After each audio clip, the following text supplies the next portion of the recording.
Eto tia le tofa manino Lobu tofi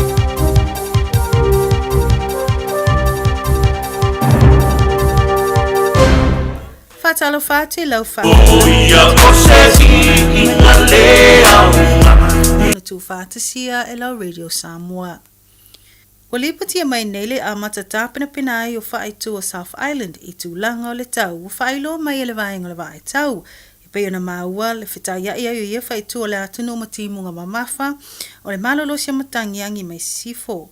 A le afa mawina mawalunga o le vevela o le aia I le tele o whaitu au te roa I le neva yaso. Famawina le sui o le vai tau ia Braden White o susu o Savili mai lai po I tu sifo le awa aia aini timu e to ulu I Southland ma Otago e awhiai fo I Invercargill ma Dunedin. Ta wele malolosi o Savili o le awhiai tu o South Island, West Coast, ma e ono awhiai fo I Makalai City. Ma wele malolosi o Savili I Greymouth, Hokitika ma Milford Sound, e angi mai e peo ni matangi ai le whaatau tau, mai ani vaenga e ono popole ai nisi. Ta ue reporti le anga I ese ai o Savili o le muli mawina fo le maulunga o le tikari o le ai le vevela, e peo na wha mawina I telo le teimi o le neva yaso.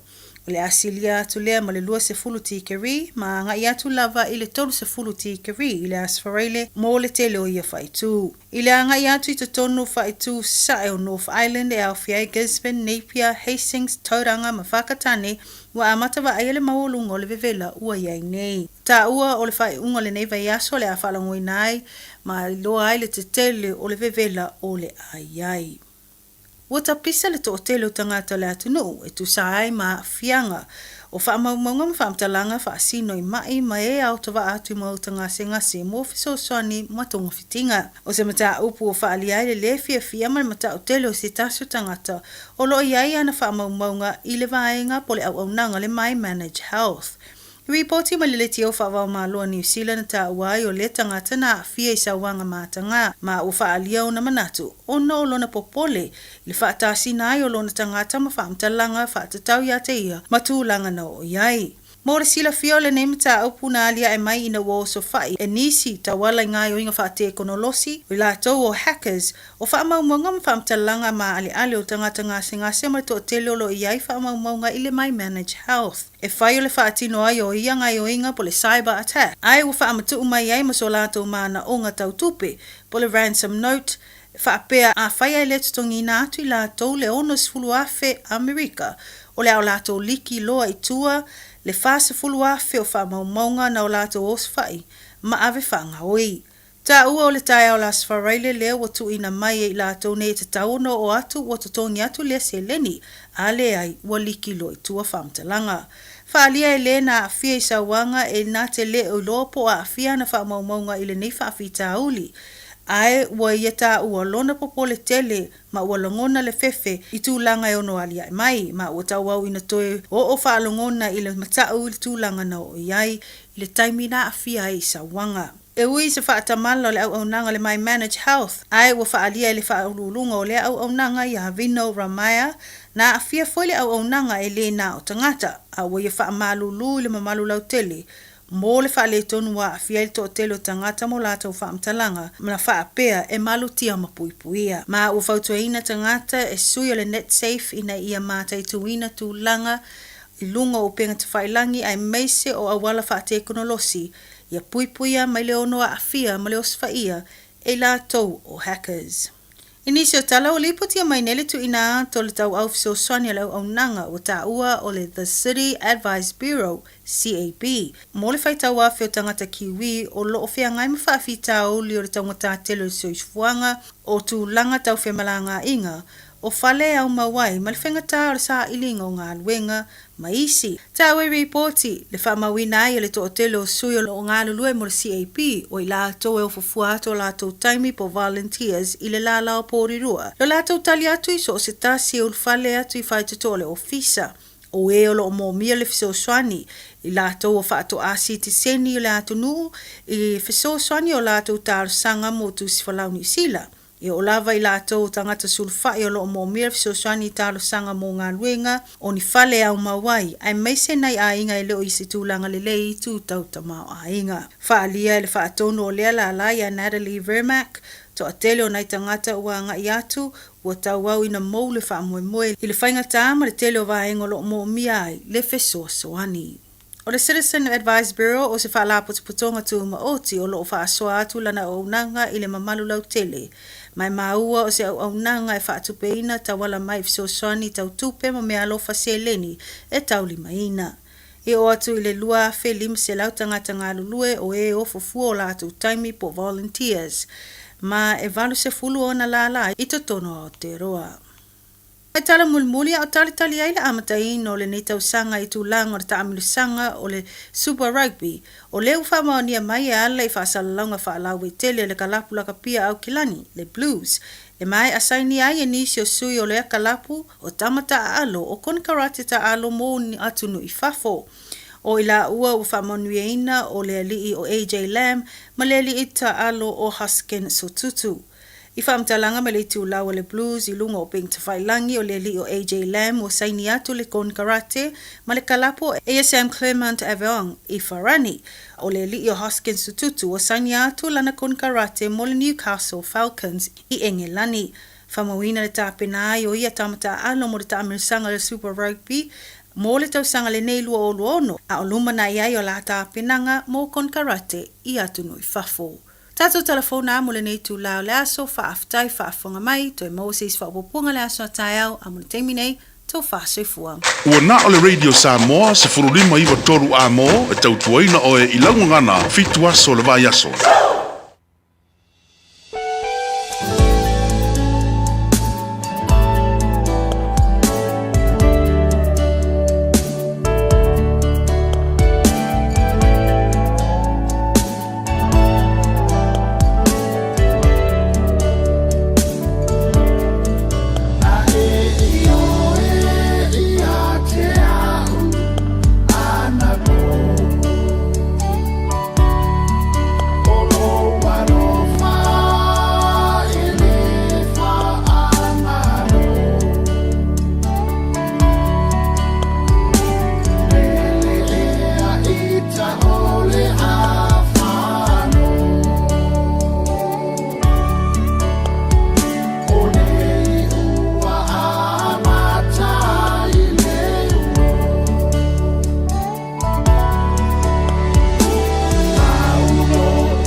pongisa Whaapeo na puniti o le la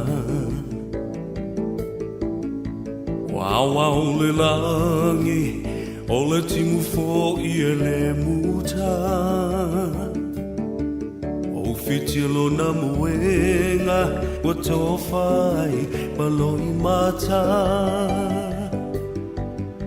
Fitilo fai solo Wa le tau ai lona loto Eu sou essa uia O le vai no lea e te tau mawhaina Kopu mai e le pauno Le whaamalu lea ua e la ina Ia whaamali e ina Pau o se mea ua au mawaina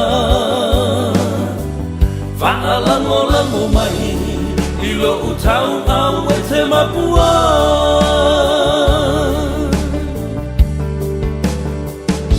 Langona le fia ai Se fulu se nese I whaalawai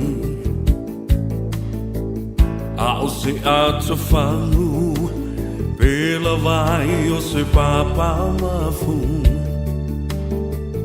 Amu ia la salo Wa file mulo na masalo salo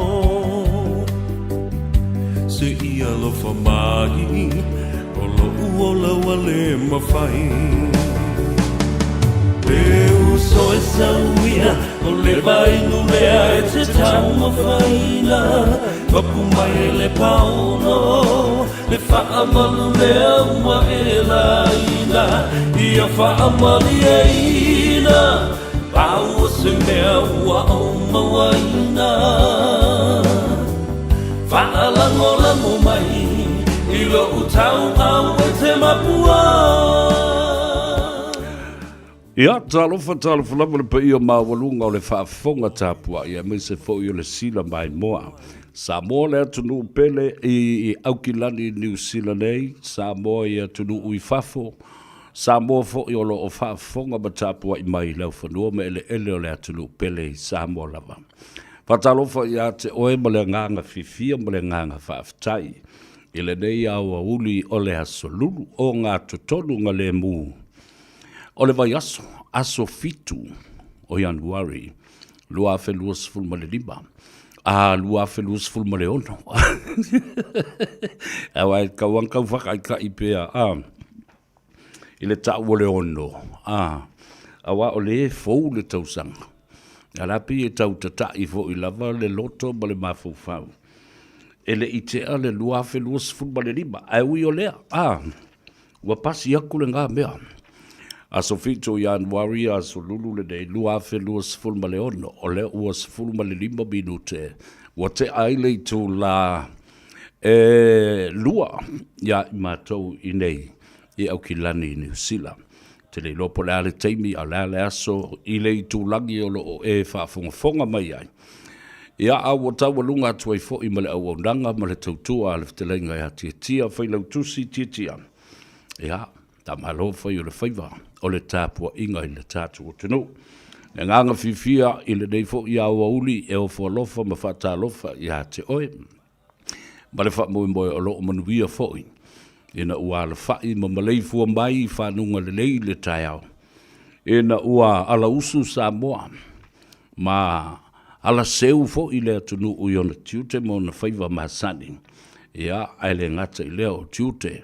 Sa masani ona totofi I le tai au. Au nisi fo I la tau te whaamuli le tātou. Fale ma le maota ma le lawa. Ia ma tāputapua I atuai a maise nai te maa. Ma tina ma tua. Ta oto atu pa ia masani o Samoa. Ma ona tūlanga whalupe. Pa ia ma mamalu whale malo. Pa ia fo I ma mamalu whale anganu. Ia a ia mawalunga se vi inga o le tua. E si I e ana au auna pa ia. Le a inga sa le vi, le paipasina o le tala le lei, ia, ma o tau o feoi o le langi malupe whalele, a wale ngā luenga le tua, ma le tau o suasuina o le ipuvai o le hola, whatalo whatu.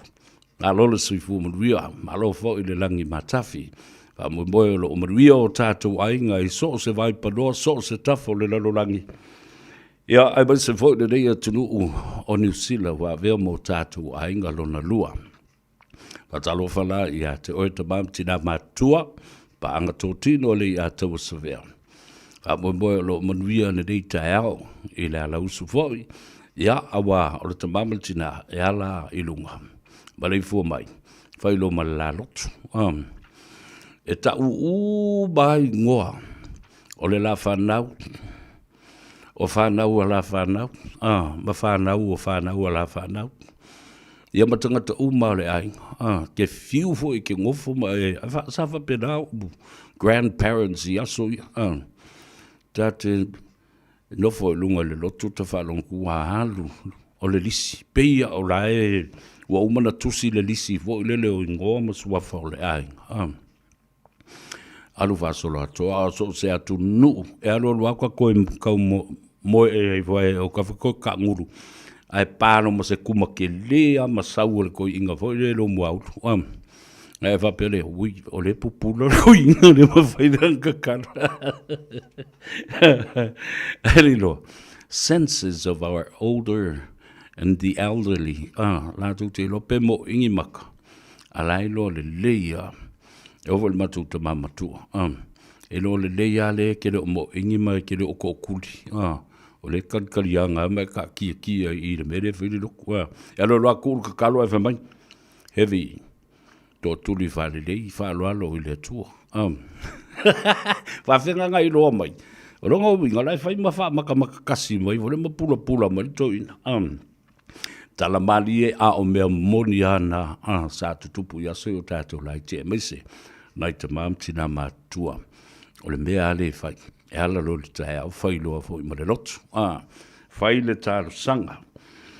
Ina ia momori ai mana onga i luma le atua. Ai maise fo o le whaafitai o le nei aso tiu te mawhaiva. O ala wasinga ale te ngata e whai. Fuafuanga alualu mamau wana o se foe whae e le tau. Ai ale alofa o le atua. Ua o se tau e lele ma le lau wha. Ia le atua whaafitai.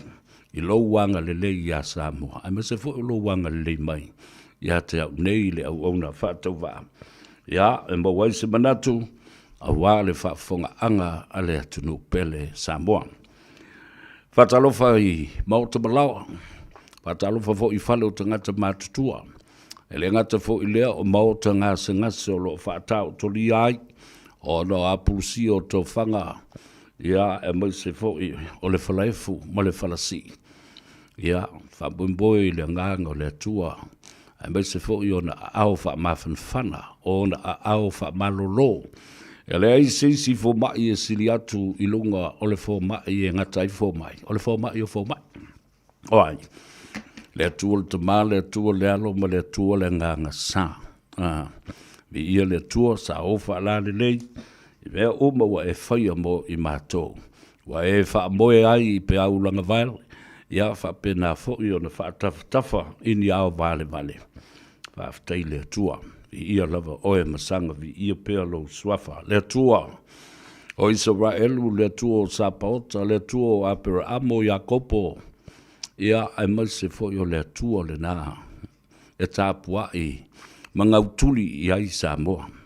Tātou tūla lata i le vaitau o aso o whainga tālo sanga. O mo onga mo moli o le atunu. E le ngata i Samoa mo ua wha malusia i fo i le fionga le li pāre mia. I le whaunga ina o le aso sfulma le tas. O lo o anga fuanei. Ia a wā tālo sanga mo moli o le atunu. Ia wha pia fo i ma le aso lulu. O ana pongi e wha solo i ai. Ia le tūlanga o matanga ruenga SS Ministries. Ese le tāu. Le tāu o le nambea. Ina ia mawhai. O na a puti ma apa mai le tātou tama. Iri fōlaunga Samoa. Ia mana fuafuanga alualu mamao. Mo le lumana i o Samoa. Nei tau sanga fau luafe lua sifuru male ono. Ia o ani fatia. A o ni mea fo i o lo o fotu mai. Ia a ua mai o na tātou tu i nātu i luma o le atua. A wā le savalinga alona tunu ul nei tau sanga. Wapena ele ngatala I Samoa, ia e whapena fo I mo I tātou I au kilani nei, aso sful male valu le masina le nei o Januari, lua whelua sful male ono, tau le tu lai wha I le fiafi. Ulu whao ma fio mai Samoa le vala ulia wha apitoa I a te oe. O le tātou lotu tatalo le nae momoli ai mana onga, e luma o le tua ma le ponati o le sa tauro le li I whaola I a lofa mai. Ioe. Wha maui fo I lau kalena le wha moe moe le nā, tau le tu lai wha aso sa, sfulu ma le valu o Januari, lua whelua sfulu ma le ono, ile maota o Samoa. Ia, o se tulanga o lo tuu wha tasia, e le tā whatolu o le tātu nulofo ai New Zealand nei, le ofisa o le konsula o le malo Samoa, o le malo le nā. Le mawtanga so whatasi a whaife au Samoa, le e kale sia le nā. Ma le fono fau Samoa, le atunu u lau tele le nā. Awhio mai, tala mai au, susu mai, e o lava, le whaatalofa, ma le whaawhiloai, ma le wala ulia, ia te o tau, tua asina sina o le atunu. A me moi o le atatou whelua ia ina malulu lima. Ia mo fo lofa fo I le lofa mo le anga le lei o le atua. A o nisi fo I mea tau o le awhaatino ai le aso lea. O le a momoli atuai I luma o le atua. Ai mai se fo I le tapo inga mamalu a Samoa. Ia sui usufono uma. Ma le komiti whafoe e se fulu ma le tolu o I la tau. O le atau o veina. Tiu te matofinga. Ma wala aunga o le fono fautua a Samoa. Le a whapa I nai tofi I le alama fo I a sa. Ia ma whafonga I fo I le atunu. I le talatala ina ma fola I le fala. O le uluwai. Vaenga lea o le tula fono whawai. Pa o le Constitution. O le fono fautua a Samoa. E lima te ina I ngā ruenga le fono. O le tawhatolu lea. Tangata lau tele o le atunu, le ofisa o le konsula, whapea fōi, ia, ma le tūlanga o le ahiai. Ia, le teita inga, o le tātou porokalame, o le awhaafoe ma teita ia. E le maftanga so whatasi a whaife au Samoa I au kilani nei. Ia, o se aso I fifia. Le tātou whilo I mai nai tamam, tina mātutua. E le ngata fo ile nā, o ai ia tamali I ma whale upolu o whale tua matausi. Sa wao ma I nā tau o le a lalango ia I le whono, ia I tō whinga, tā tau le nā. Ioe, a le mea tā ua, o le ale tō whinga, e tu I nā tu le tangata. Ma wala uina ai oe, e le o le tō whinga, e te su e mamalu ai ma e sapi mamalu ai. O le tofinga ina ia a ve I tātou o au auna ma tautua I le atunu. Tā ua le nā, o le na vaso. Patalo whapito lunga le tātou apia fōringa. The Facebook page and the Radio Samoa. E a whapena fo ima le tātou YouTube channel.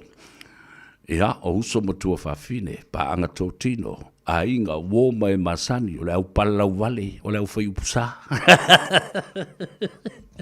O le au kau ai maa, o le au whaaridi ima le au whika. Ile tu oe, e whio mai pia, pule a oe si au a mio I lunga I. Ai loa oe, I le a I si au a mio malau tusi. O te lea tau whai atu Samoa. Mo tau au ngani atu si wawai, le matau tia o tau upu I au mai. O te lea, nao na uwha pena atu I a te oe. E le tau a o ia o tau. E le o ia, e le o puata ma whainga. A o le mana ia fo I le matapia. Pa o le matapia fo I le mana ia. Le ai. Pule a o e malawami. Ai loa I nalo wawa. Le peo le si awali I e pala u vale atu lota ngata I la tau porkalame ngai wawa ai le pei whekangisi wale au palmia. E lo whangia lo fionga le palmia se I whai se whatonunga ba o iane I le. Ia le au puaa I tusi mai whapea watu whafonga le tino. Why? That's a cry babies, you know. e le so fai lau por kalape tatia tangata wa malama le le tangata yo o i fo la tangata la to ia o la na mio le na ala le o i lo le le to ia la mio na tangata wa to te le lo fo po li tangata fo le ole la va nga le ole fo yo le HRPP yo le na o mai fake pages mo mai tau ai mai na me ale lo lai fai sa o fo i o il la toto in o tatou kako ke wheloa ia i le talie ma fia ia mo fo ta i le alofa ma le ata o langona le na le o wawai atu o wha whitai a mosa le o mo mai uma i lunga le au Australia me le poni Nevan Annie talo falava ma lolo se fomluia happy new year to you for mai se famulmole bim foi na ta mai i levi i o le tatou no ui mo ta wale lei you know o si vale pasesa watching you from Long Beach, California atalo fatu yo tatou ainga malava i California ya mun se foi ia le te tai ma le fatonu o le Port Kalambe o le siufonga o le tai a fau le sunga atu le epa whaftai sua ia ma le faletua ia soli ia o nisi foi o tamali i lo lato ngalu lue whatasi longo pui ali i ai le atunu o ma le stete o Amerika ia pe o le fionga ia le ota mo longa tui vai singano ia mai se foi le fionga le tamaita ia mo whanua ma shera tupai ia ma le latu fo i au nanga whaatalo whaatu ma le nganga whaaloalo ia mo folo whaatu fo Christina Tanvasa watching you from Melbourne, Australia o Lepa Malaysia o whamai si vale toe se fulu ma le oi toe lua se fulu ma le tolu minute o natale o le tu la e ono i California so fatasi Maureen Tufele, watching you from West Valley in Salt Lake City, Utah. O Sinapati Ave Soli, Taloflava, Mauto Umale Wanga i Mailuma. Moli Mawola, o Ti Sinapati, Taloflava, o Istolo Milford, Alol Sefua. Leuso ya Simona Tavita Tuti, Taloflava, Malol Sefua Uso, watching you from Seattle, Tacoma, Washington. Mark S. Tolefoa, talo falava, really le tausan fo, le fo kako filesi al kako kausan fo. Samemelo wa talo falava, watching you from Kalihi in Hawaii. While we're there in Kalihi in Hawaii, we say aloha and talo falava to my dear friend, Reverend Elder Tinitali ngafa mle faltua ya mboyava le no falo.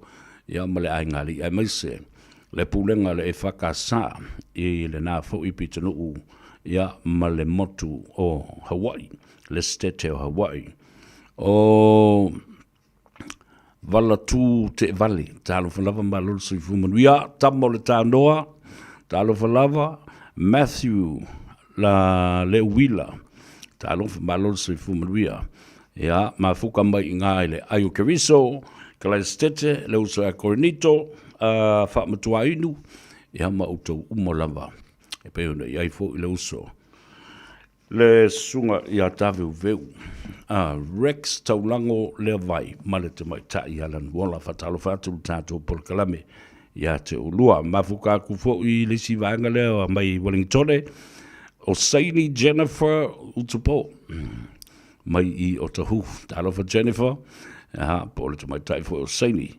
O Miti Soli, Talvalava, watching you from Palmdale, California. Okay, ka ima mau fo le meu wanga i lanto nei.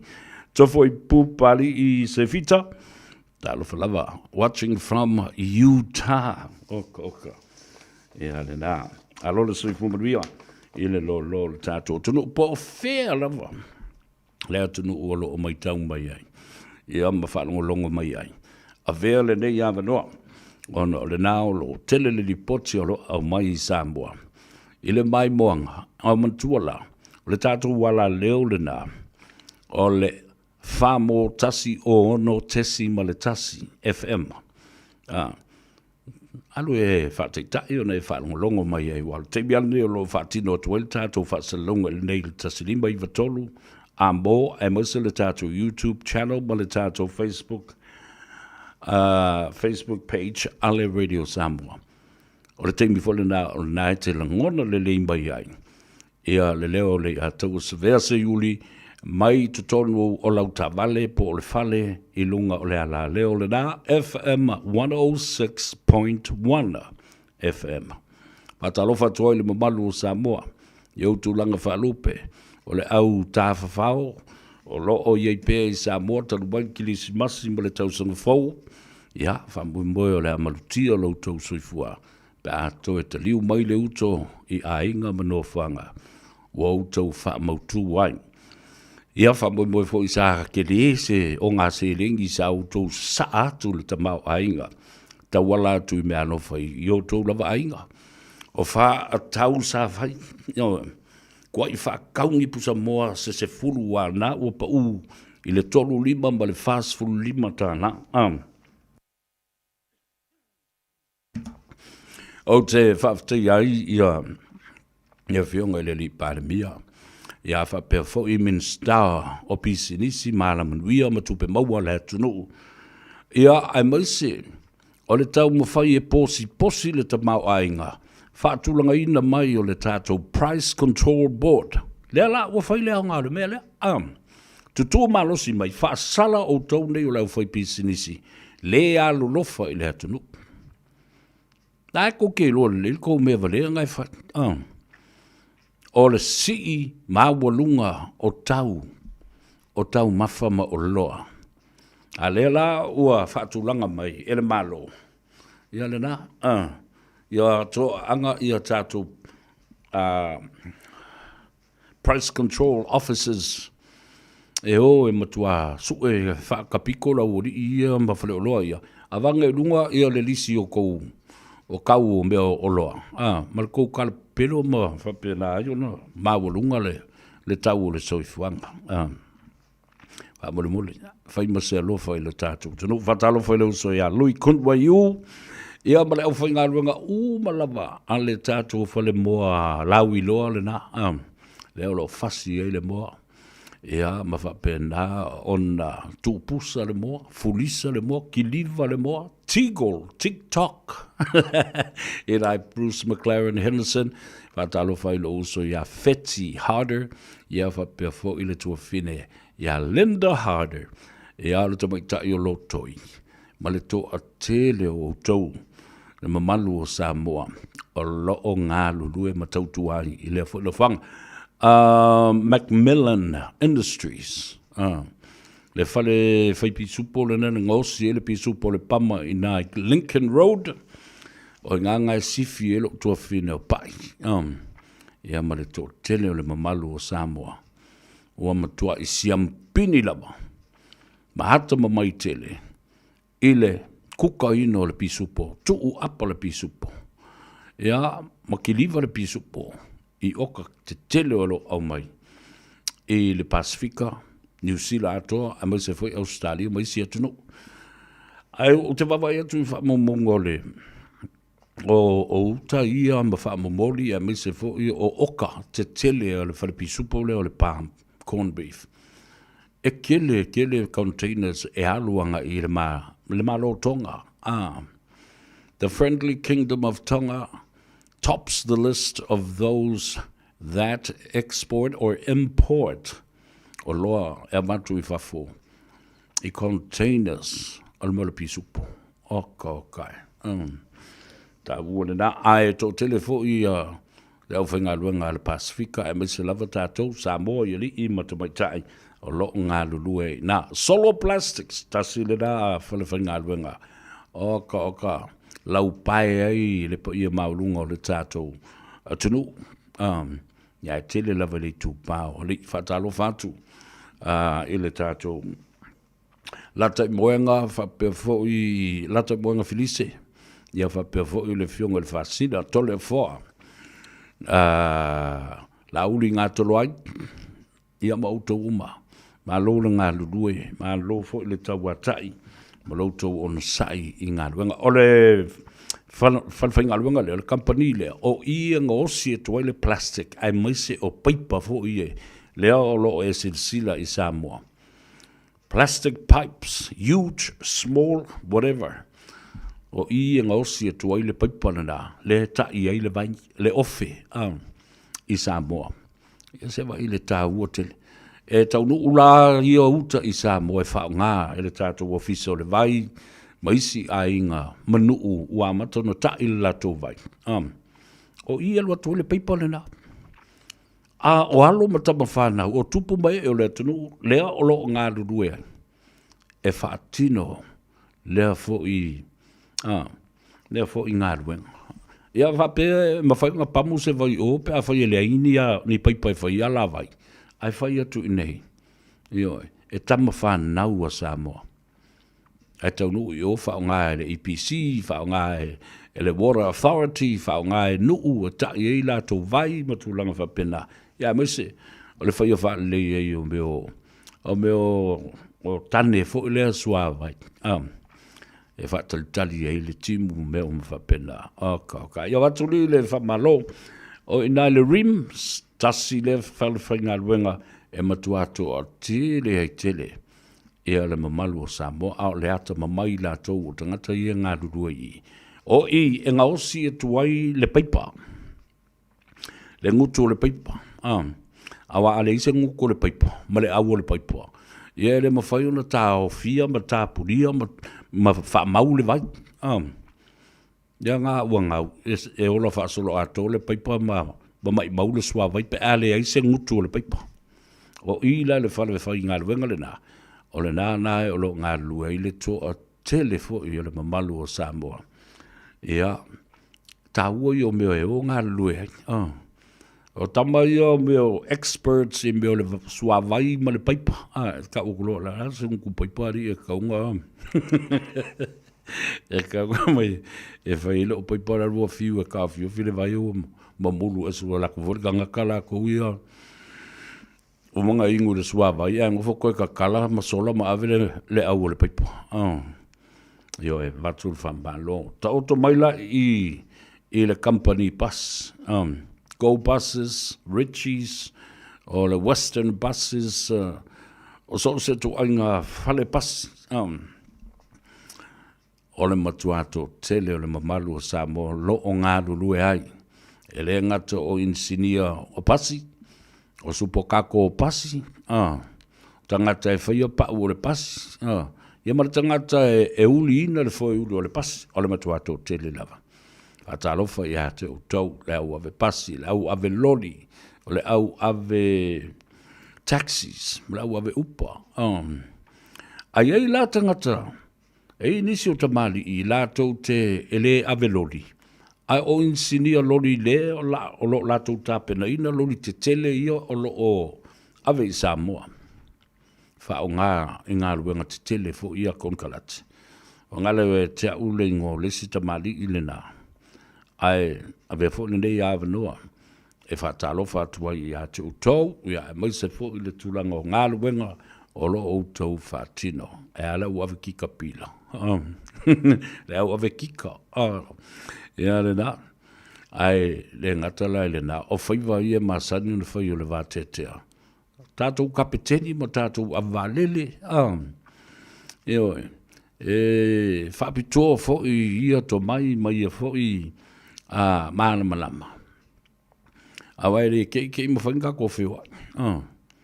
E te nei, i le so, o tai au e nimo, a te nimo o le ave aku o le vale le fo, o le avatu o le sisi fo, i alo ma sisi fo, i tamari i o le atunu.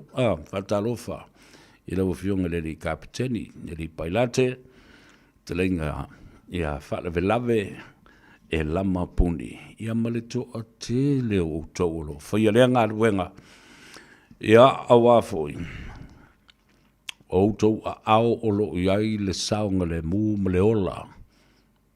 O le atunu u whetalo loa i ma whemalanga i le vāo atunu. Ai ma se nei i New Zealand, ma Australia, ma Samoa, ma le Pasifika, le anga i Hawaii, ia ma le malo tele o Amerika. Ma isi vo i atunu. Whetalo wha i si uso i a Moose, ma le whaasoa i Malaysia. mo sa manuia li lo kirisimasi ma le tausaga fou ia ma se foʻi siou faletua ma le nofaalo ia malo foʻi mo siau lalago o i le mataupu o le taulogologo i siau polokalame mus ma le faasoa ia manuia alii galuega o le amataga o lenei tausaga mai se le feagai ai ia ma oaʻoga ma galuega i lenā foʻi atunuu toʻatele ia o tamafanau Samoa i le atu asia le atu Europa ia ono saʻi le taimi lenei le feoaʻi atu o tulaʻi mai ia faafitauli ua faifai ai le mea lelile o Donald Trump lea ua amatanai ona matuā vevesi ia le ituʻisifo o le lalolagi the Western world are now in chaos aisea na le maua tupu le ai se faatanaga na tuu iā Donald Trump e alu e fai le mea lea ma o sofaʻi ma ave faatagatou taua kidnap le Palestine ia Nicolas Maduro o le atunuu o le Venezuela le o tatou manino leia iai mana ofua i mea a le lua te tuaoi ioe e faatataga lafoga a le tele io me e ufiufi mai e tua e mana o Amerika o nga oi mai ia le suauu o lo opuna matafe te tonu o Venezuela. There's no two ways about it except an excuse. Donald Trump trying to clarify and justify his attack and the illegal invasion of Venezuela. He has no jurisdiction at all. Ia pule a o iau talai whai atu. Ai tō tele whai o tō te langolango ina Donald Trump. Ai nai tō te wawa ai i ai mea matautia nai whai il te maloa. Ia. Nau o uma whai ina ta lau. Nai o uma le temi nai ta lau wha soli tu la whono tangata. O lo o iai o lātou tus whalau, o lo o iai o lātou visa. Ia. La le mele na tula i militai o nei. Wa whaalawi loa mai e malo o se ese mastete ese o Afrika i saute. O le a lātou le toi taliaina ni visa e tu inatu i tangata Amerika. E toi o atu wai e tā whau i atu nu ese mastete ese o Afrika i saute. Le mea lana na. Ai ngai o inga uma ia e tula i mai nei. Mo le sila fia Samoa. Ua lamatia ai ma le soifua o tangata nuu o Amerika. Tal tonu mai sesi ele o toi mamao foi. Ai tula i mai sesi whaalave another mass shooting in the future. Ele said talana. Awa o me whaia Donald Trump. Ai lamatia ai le soifua o tangata nuu o Amerika. Po whela tunu ulai ai. Tangata e feita ia Donald Trump. Malona fia poto, mara fia pule le pule tu ai nei Donald Trump. Ai ale soli tu la fono sini ona matu ia. Te lei loa, pe ai se teimi e impeach o le winga le upuna mo lia. Ona ua solia nisi o tu la fono ma whainga wha vai o opu o le tu la fono tu maupo le Constitution o le malo tele o Amerika. Lua se lau libas ful tausanga talu o le tusia le whawai o le malo tele o Amerika. 250 years ago, the Constitution of America was signed and delivered to the people. Ala le mea la tu mai le whawai. Mua, e le mawhai e se Palestine o Amerika ona ia whai se whaatonunga. E una i ai ma whaatonu i a tangata o le fitafita e o e whai se mea whaasoltu la whono whape. This was an illegal invasion. Aisea, afo la e manino le leile whawai. E o alu mua le Palestine e whasilingia le tō wha al senate ma le konkalesi the Senate and the Congress. O le pare mene leo Amerika. Ma le whale pai. Pea au mai ai se whaatananga na te halo I whaise mea whapea. Ma whaao ngā se atu ai. Le malosi whawhitawhita. The president does not have authority to carry out such an illegal invasion using the U.S. military forces. It is in the Constitution. So what does he have to do? He has to go and ask for permission and authority from the Senate and the Congress. He didn't do that. Me lale na lele o matua mi milo mai fo mai istangata o fai pule le Republicans fai pule o le party fa fai a Donald Trump o mai lango le Democrats ina ia fai se fono fa to pe tope le temile nei e tau fia ai se isi ngai o inga Donald Trump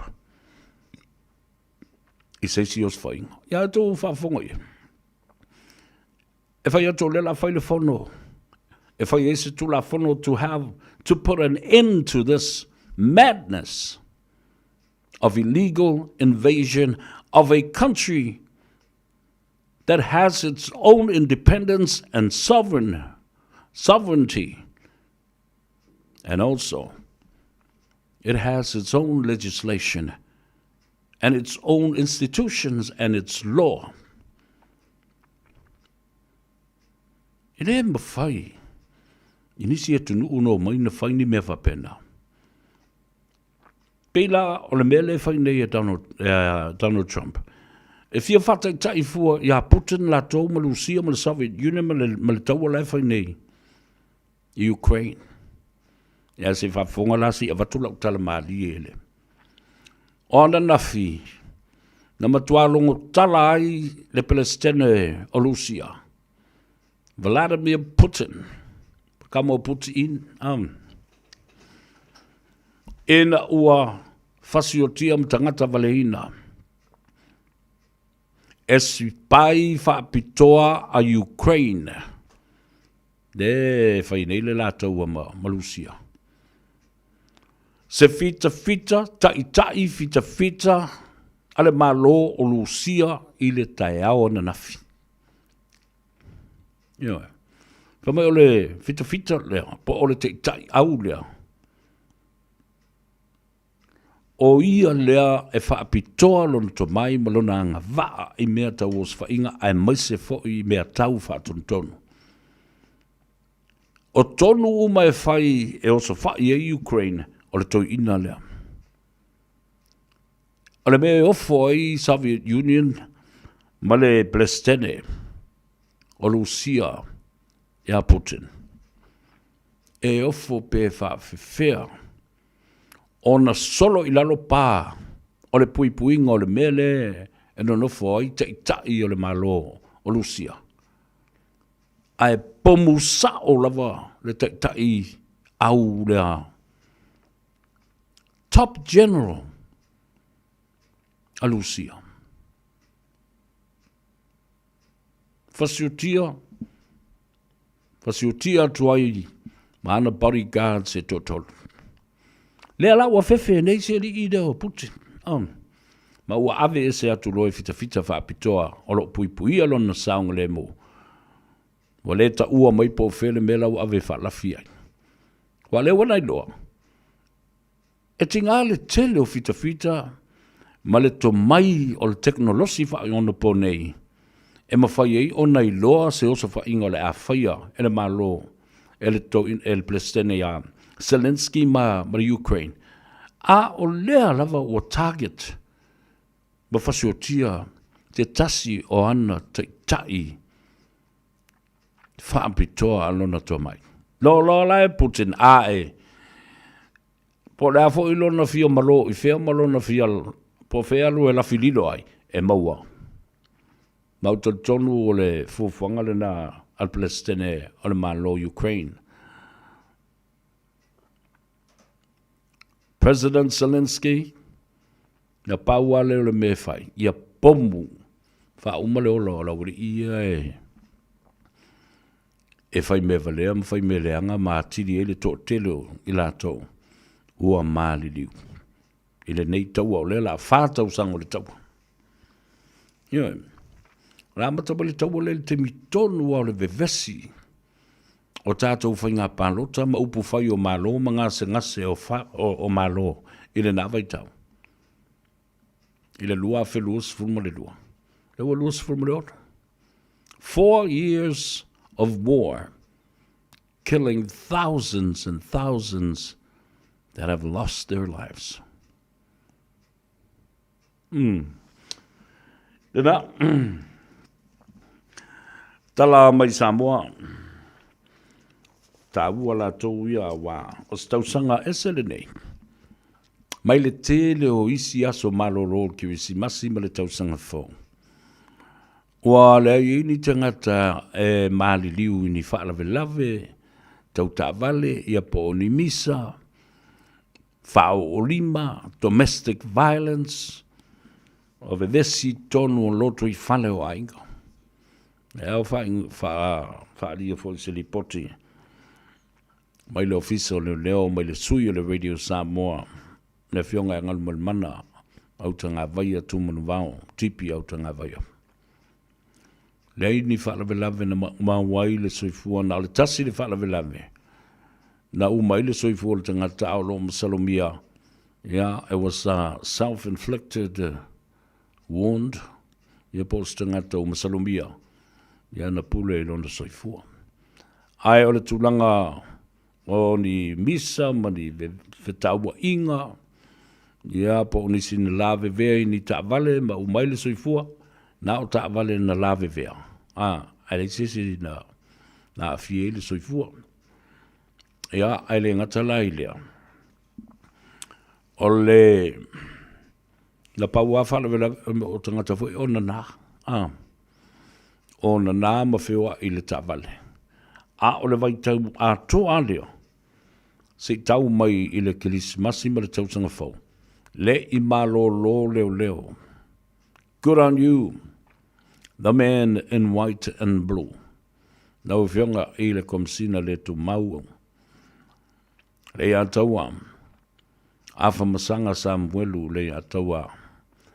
Ma le ofisa le leo. Toi maua fo I le isi to olima. I le isi osa fa inga le na te atu nei o le mea tasi. Maua fo I tupe o whana o whala au whaasaina.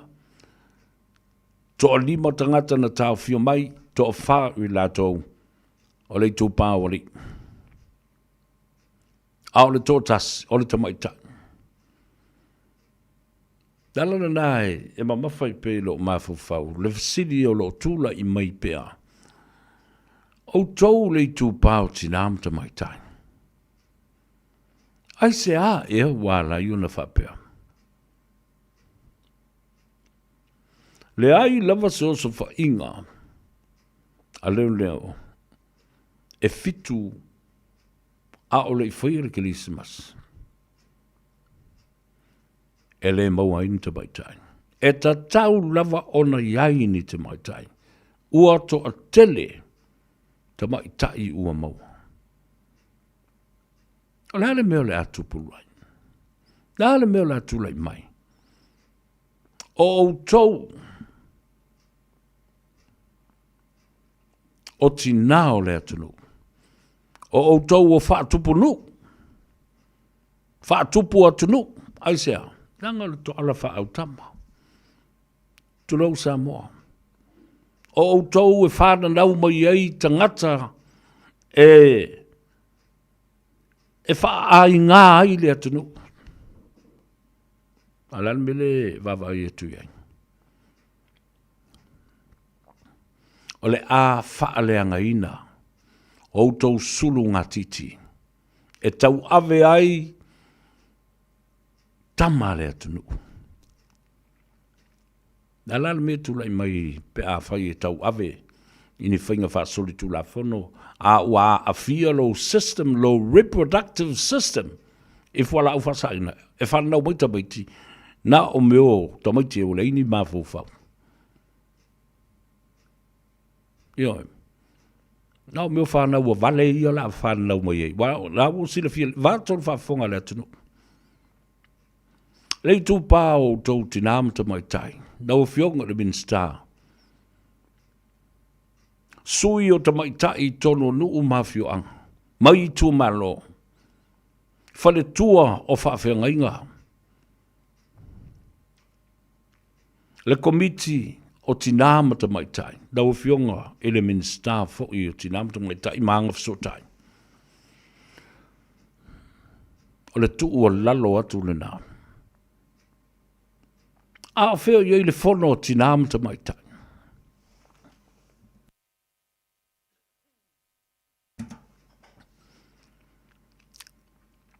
Le fono ale au uso whealfan. Le au alofa ale e kalesia mamona.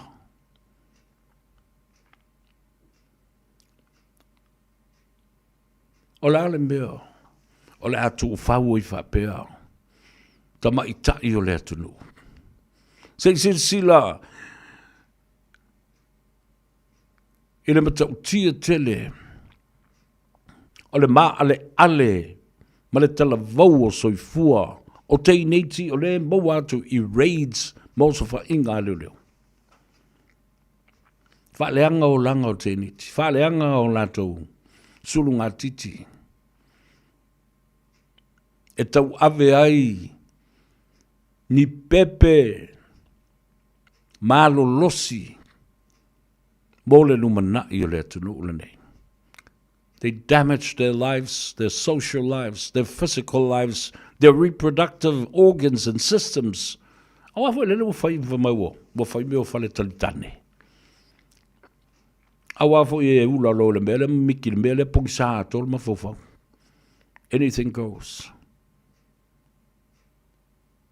How low can that? How low you can go? Almano wo fai e se ngā luenga. Nei tū pāo tinām ta mai tai. Whale tua o whawhengainga. Le awa luma o tinām ta mai tai mātu tua. Aunga whapae. Ma sao au ma ta mai tai tutono nuu mawhioanga. E kale sia. Tua whainga tāle mea wo o nei ai. Ia le tupulanga te le vau e maise ta mai tai ia. Olo o maua pea, e so o se whainga. Wa matua whaide mea whaile lea, tua solo mulia i tua. Le tiute mal matafa i oi, o le pae male auli, i mea i e whaitina. O le almele whai, o talepe pae male alu solo muri. Careers, duties, and responsibilities are the totally opposite and reverse psychology. Matua le whetau ia. Esa o le pese fulinga leo. Kwa le make sense ani me whaisori. Wangu tia. Lupe, alapai, watching you from Grandbourne in Melbourne. Share our program. Yeah, tufal tato por kalame. Yeah, and yam faifo I ona malama le to tele. Imata upolo o tato tala noa mafasoa iai.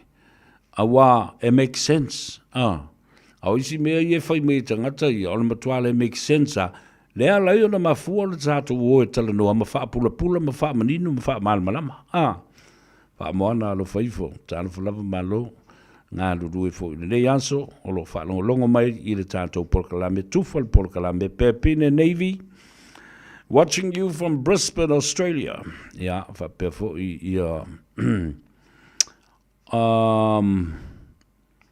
O'Reilly Sevet, talo falava, malo le soifo manuia, watching you from Melbourne as well. Ko kele leo melpongi le di I alanga mailu. Elena Collins, watching you from San Francisco. the Golden Gate Bridge. Talo fai. Christina, Tonwasa. Ya, whapena fo'i ia Angela Fonoti. Talo fa Angela. Happy New Year to you. O le sunga ia ta ele. To le pai rii. Talo fa lava malo le se fumruia. Happy New Year to you. Ya, whapea fo'i ia le sunga ia Erica. Eric Faumuna.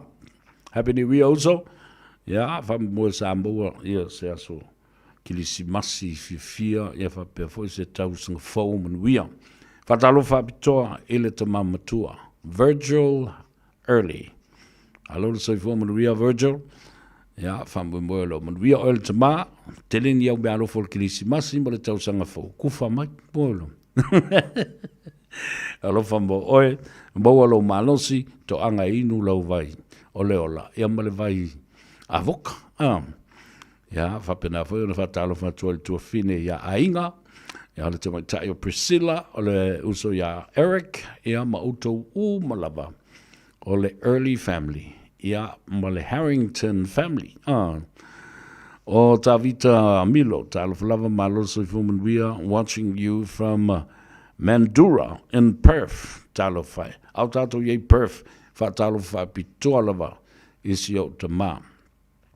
Le sunga ia Hans Webster, ma le whaletua, ia whapena fwoi le nofo alo ma le ainga li i nai Perth, Western Australia. Ia, e se teimi wala auto fwoi se tala. Ia, ma le sunga ia Hans Webster of Perth in Australia. Ia whamai le tala Hans, na alu ese mai ma Samoa. In 1968, my goodness. No winga alu esele to ino leo. Ole matua ele i fatoa valu ono tau sanga talu na tuto tasi ia le malo Samoa. Tele. Ai amata le noa ma le sunga Hans Webster. Ole matua le lei o lana. O lana fa Samoa. Ata ula e Hans. O lono te ma Mr. Webster. Os tangata whailafu manu numero tasi lea. I whato anga ale malo ma le lātou lava ainga i mea lava tau lafu manu. Ma a ano manu fasi. Le ngata i vai tele o fianga i awa pia fo i nā i vai lele. I mea sa te tele ai a tina e ale atunu. Ai mause lava le taimi o le estete tausi. Ina ua whaatu lai mai fo i sia mani lea fo i tu tino. Ina ia wha le lia atoa. Whaato anga le malo e wha ngā ai whanua o nuu. Sa le whaia i ai ni fuafuanga i laso. Le alala na lai o le tele whanua le malo. O whanua e fōa i atu. I lalo le tula whono. Land Acquisition Act. Ia po le The Taking of Lands Act a Samoa. Wel po poto siaman. Ina ua tū le malo. Whailoa ma le tula whono le nā. Ina ialoa i ai. Le au maia ma le tuu ina mai ma le fōa i mai. E tu malo ma o lātou teitai nawa i tau le pule nga mbalu ali mwhai pule. E ave ai wha le tula whono ia whanua o i tu malo. E tasi ale au. Ina ia whai ai ni atina e ale malo. Mole manuia o tangata lautele. Land Acquisition Act of Samoa and the Taking of Lands Act of Samoa. To legally take the lands of the people for the public use by the government. Le foi lao lo ia i lalo ina. Ile tu la fonolna. Le fai unga. A fai alu tau sanga. A ua oma pisnisi. Ale malo. Le ana whaunga i ele este tausi. I le telo nei whanua e. Tuto ai ia. Niu. O le koko. Ia whapena fo i. On whai ai ma lafu manu ina ia whaonga le a ano manfasi. Ia wale telo mea sa whai le malo. Le whale mori le sa iei fo i lo mātou pitanu ui vai lele. O le kofi. O le tapaa. O mea uma, le ala wo mai loa ina ua le o toi wha la ina a leo te whina watu o te tau lava. Le ala ua whai nei le tātou Samoa Export Authority e te tau na toi wha ola mai ia ngā ruenga ia na whaatino le estate tausi. Sa manuia hilo tātou utunu o le telo tau sanga ua mawai. Ai a whai lola ua le o toi wha ngā ina ele mā lo mo nisi ana atina e mo manuia o tangata lau tele whaafo i loa ma whanua o nu umawhio anga mai tumalo. Wa ola fo i tangata o le tumalo. Wa tau su e po whea e mo waise e kai nofo ai ma whaatu o ilo na whale. And I think that is an important argument. If the government does not use these lands for any other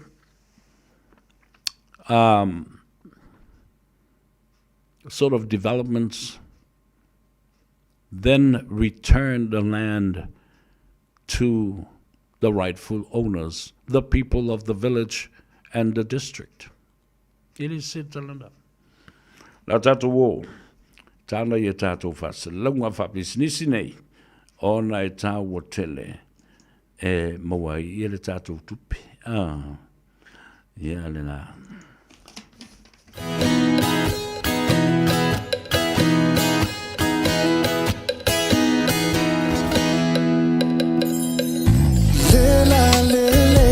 Samoa, you're the star for sure. We know. Oh, te pese fa amo e moe, ilo alo fa valeria oe. No foita ilo anga, ai lenga lo mayo folinga. I love you truly, my dear, forevermore. Olo ufifia, tata misueta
of my life.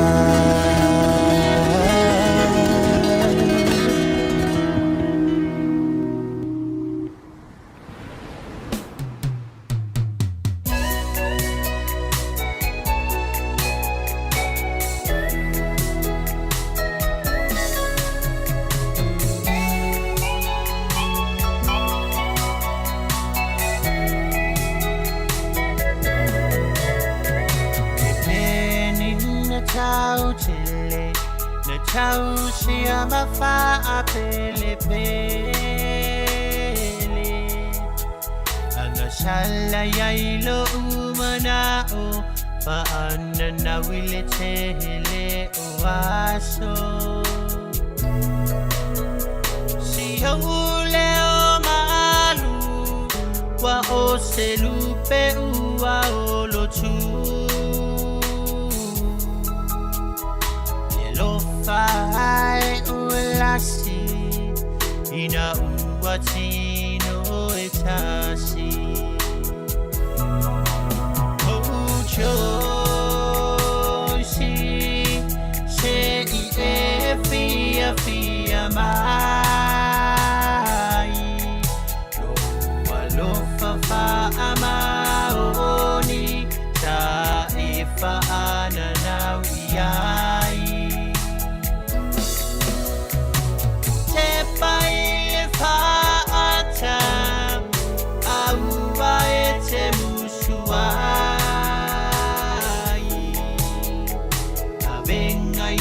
Utau au utau shanga ila ubai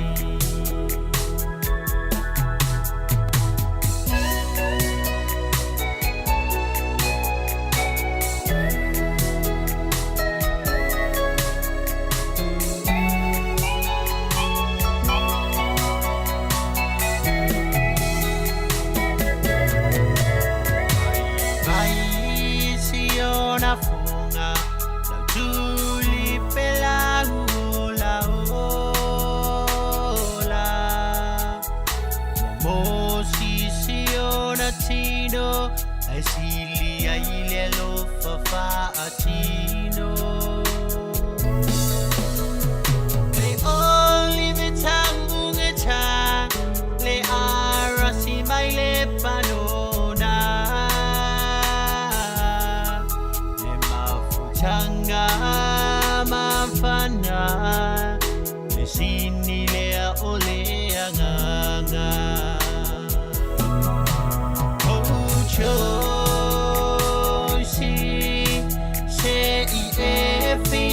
Fia mai Lo fa amaoni ta ifa ananawiyai Te pai fa ata aua te musuai Avenga yo utau utau shanga ila ubai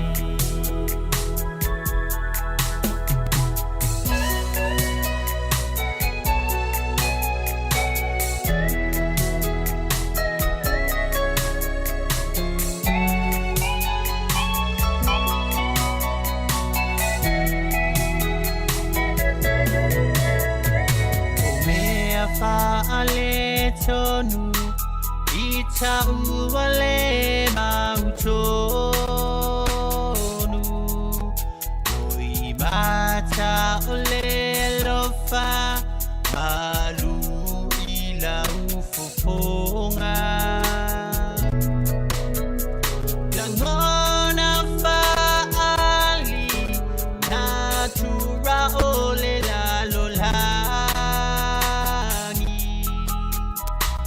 Ole la vala utali Eleta sipea oehani Ochosi se fia mai Loa lofa fa amao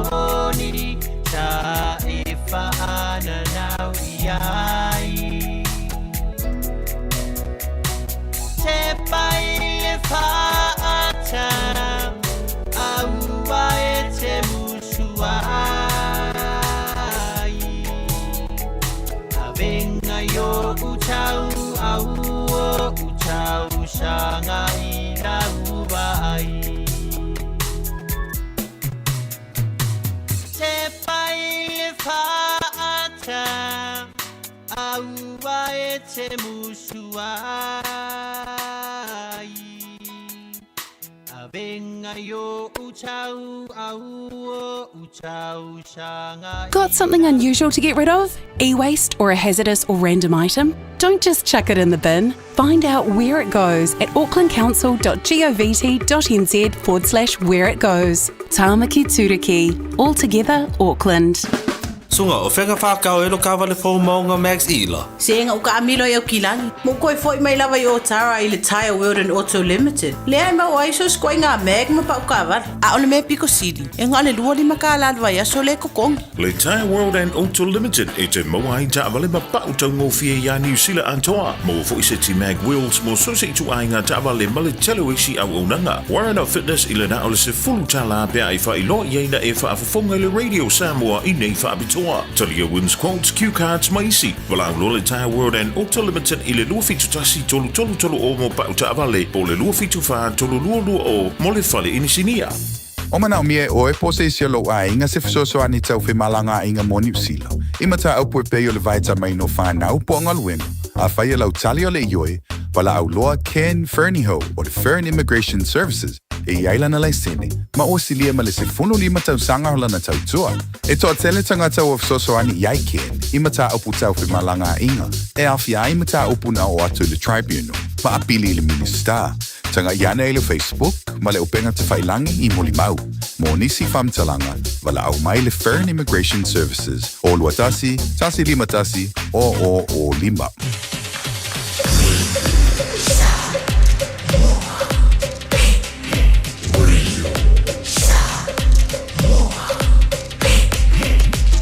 Tasi lima iwa tu, amo.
Ole angat sa tali o etia ile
alofa ai hui lea o e lava ma so alofa ai hui lea o e lava ma so E ole nā whawhiwhianga su I whiwhiloi ole nei au auli I le Gagaifo Faiva o I lātou o le ua ngai e toi amatalia ngā luenga o le nei tau sang fōlu a whelua sifuru maleono le sunga ia mauto tasi ia masiana mana mea o lena. Lena whawhiwhia mo oi I le so. Whamai kuini nua manino paulo. Mai te losa vea. Na usi ti seni lava o le malo tele o Amerika nei le afe sa lau iwa sifuru maleiwa. E te iloa oe, sa vea, o le matua sa o mea na e tala noa mai ai. I mea le to inda leo Donald Trump leo o lo fai le teimi le nei. O mātou fo I lea no fo I nei Amerika o whakalo fai ia ono sai. O le atu I lunga alu I le arrest mai ia Maduro ia ma vevesi fua I o I le malo Venezuela. Ala mo le alu ai e a mai Putin lele e whaasanga tau. Ma whasioti tangata o leisi atunu o Ukraine. O le whaangutu tulua I o le mele I to ina leo Donald Trump. Whamai o ia e le atoa se I tūlana te tau fia ai le taua lea o lo whainei I le vao Ukraine ma Lucia. Zelensky maleli o Putin. A o lea lava e le mwhaio na whaia se peace deal. E tau fia I le taua mawhasioti tangata e tō tele. Ala alu la, le whala ua fuafua mai. He has threatened to bomb and invade Colombia, Mexico, Greenland. Sole ta fefe le mea ua mga ua one iai ia le mea le ua tula I mai. Tō ina le. Ia manatuola. Le Lincoln Project. Auto fai tau I le script o le Lincoln Project. O lo au mai ai tonu I nā fuafuanga umal te maloa. Lea na vevesi mai ai nei. I le whainga palonto le lua whelu sfuma wha. Mai umai I mea ia lea ua matan tutupu le teimile nei. Manamanatu o Donald Trump. He is the international policeman. And he has the jurisdiction and power to do so. Ma fua mai fo'i I tangata ia lātou te whautua ina. Ia le Palestine.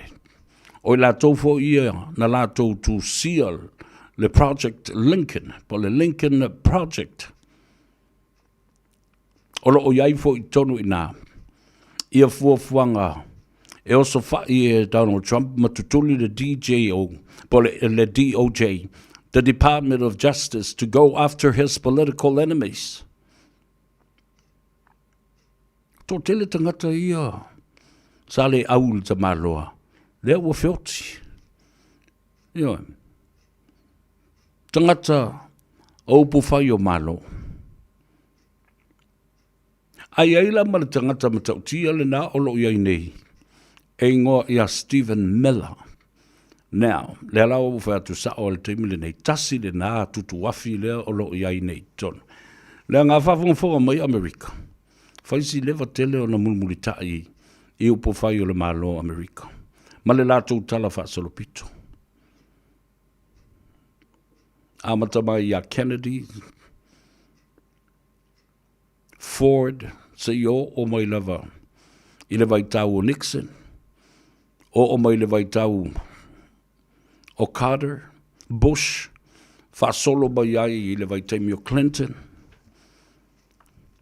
o mai a Barack Obama, Joe Biden, se o mai I le Palestine lea ue nei. Le Palestine lona whasful ma le fitu lea. Ai a auto sila I to I ina mātutua. The founding fathers of the American Constitution ilo lato vaitaimi. Abraham Lincoln, George Washington, George Hamilton. E matautia, whai ai ma mawhau le tō whā a tō ina mātutuana. A le lawa o mai lo le vai te mi nei. O lai whātu langa le lei mai. I le whaavai le saolotonga. Ma le malo si anga o le Palestine. Ana le ni Donald Trump. E le la I fofo I lunga wa. Ia whaamsinonga le na whaia nei. Le ta ui nei o le President's immunity. Whapea, tu sape whanga e Donald Trump sisi nai le 7th Street in New York. I le whale pui pui. O le ia mea whapea. La o le whina o tuai nei I le tō tele o isi whaamasina. No. Donald Trump is trying to rewrite the Constitution of the United States. E mafua mai fo lista ngata lele o le angalon mafufau e ngoia Stephen Miller, one of the special advisors to the White House. And he's part of Donald Trump's administration and White House staff and cabinet member. Wewa I ele o yaini ni o lato to finga whaipule o le mauta po le senate po le Congress au toa malolosi toa tangata o le mea o le anga I le ulu o le ari I lato I o Stephen Miller ma whapena I o na whai whautuanga le anga e whaoso oso I le to ina o Donald Trump. Nanga fo I le e tuli e Donald Trump I o Elon Musk le to ina sili le tangata sili o na milionere le lalangi atoa last week. Na whaalawi loa ai o le teimi mua le nei I le tala whaasolopito le lalolangi. Mua atu ma le lalolangi le nei te le lope isi stanga te toi papai ai. Te ilofo I lawai. Pe atu whaatasi tupe le lalolangi. Onos fulu biliona. Ele miliona. $660 billion to the name of Elon Musk. Filthy rich billionaire. Na, e tuli lo e Donald Trump alu ose mai ma le whale pa e le to iai I. Wa whaasanga mai fo Elon Musk mai. Hey, au te ita lo e ki oe mai ki fiu la vale lo e kia ungai wawai lo leo tango loa. A watu uma I lunga hata mata ngā o Donald Trump ma le laf sota inga ma le li leo Jeffrey Epstein leo ua maliu tonu le whalpui pui. Ma ata o ta ma I tai te neiti all the photos of sex trafficking and the relationship between President Trump and Jeffrey Epstein. E tuli atu Donald Trump, ai alu Elon ma avele tō lua le li leo Stephen Miller. Le la wa kifa solo I whapeu o le peu le anga le uru. Na le ita ia so uma na ua so sola Elon Musk. Ma ave ia lona tolu. Atalo fatu ia le fionga ia tui salenga. Loli me sepa Selau Channing. Ia whapena fo le tinao le tātu ainga. Happy New Year, Mom. I le tinao le tumaita. Ia Loli. Ia whapena fo ia le tūlanga o le whaamanu ia tō le tausanga fau. Ia o le tai au fau. La le sunga atu le epa whaftai, le whaatonu o le tātou Polokalame le nā o le siu whafonga o le taia fau. Malonga lue lau sunga tu le epa, whawhetai I ngā luenga le lei o lo whai, ma le tau fono, ma le tau wala au, ma tau longolongo. Hemorrhoids, for our president is the commander-in-chief of the armed forces, of course. And your commander-in-chief should not take illegal commands and force the military to act illegally. You know? Benjamina alefosio taloflava. Alo le sifo manuia faftai. Manuia le tausang fo ia te oe. Ia fa perfo I se luka a foa. Yeah, for me, but I still love Donald Trump. But Donald Trump or drugs. Now, let me tell you something. Drugs has always been like that in the United States. Why hasn't Donald Trump gone after the most powerful cartels and drug cartels like the Sinaloa and many others? Wa tonu mai lai te mile la o nei wa leu fai mai Donald Trump la ma ko o so fa I Mexico. Donald Trump is already preempting the idea of a threat to invade Mexico. For a start, he does not have the jurisdiction and the legal power to go after these sovereign nations, independent nations with their own constitution and their own legislation and institutions. Listen carefully. Mai le tō whaua isi atu nuu le malo tele o Amerika e whaile mea na ele o ia o se leo leo whaavao malo. Le ala na lai o le whaatū le whaalapuputonga o malo o whaatas. The check and balances of the United Nations Charter o lo tau manino ba iei nā. O ala vasoli tu la fono le malo lea la tauia within their internal matters pertaining to their own country stays with them. The United States does not have the jurisdiction to put his nose to the businesses of other countries. Au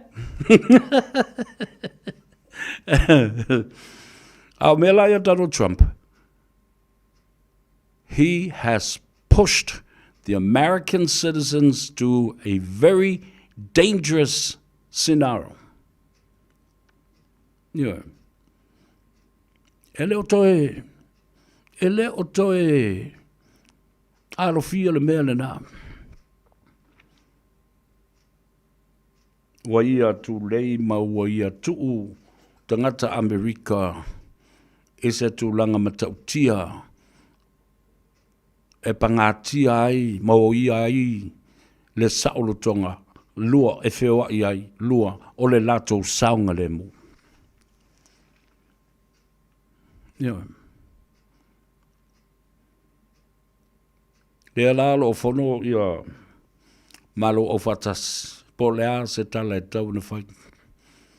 Lua, le fono whaatopitopel kon kalesi ma le senate a Amerika ma le whare papai. Po le ale me whai a Donald Trump.